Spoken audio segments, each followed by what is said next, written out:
Sa kushton burria e një shqiptari, sa kushton ndershmëria dhe karakteri i një shqiptari. Dhe kam një lajm të mirë për gjithë ju, se nga një thes me miell, burria e shqiptarit ka vajtur në 100 euro, e në disa vende të tjera 200 euro. Këto janë shifrat që paguan partia në pushtet, që fliten, dhe në një parti tjetër për të blerë votat për zgjedhjet e 11 majit.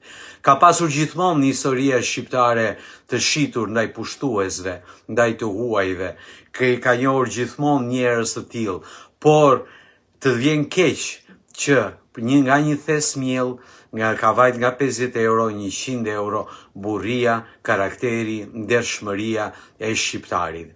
Shumë njerëz, ndoshta nga varfëria, mund të zgjidhin një problem momental për 2-3 ditë për të ushqyer apo për një hall të tyre, por duhet të kuptojnë se sa e dhimbshme është. Shqiptarët e vërtet as nuk blien, as nuk shiten. Shqiptarët e vërtet janë ato që votojnë me shpirt në zgjedhjet e majit. Ata janë patriot.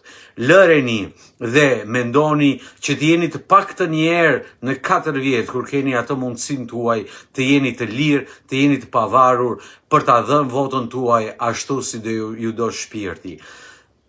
Në 11 maj do ju lutesha edhe ata që ndoshta mund të kenë marrë lek, Zoti lart ju shikon, po Edi Rama Oshimini nuk ju shikon. Ndaj edhe nëse janë përpjekur t'ju blejnë, mos u blini, jepjeni votën sipas zemrës suaj.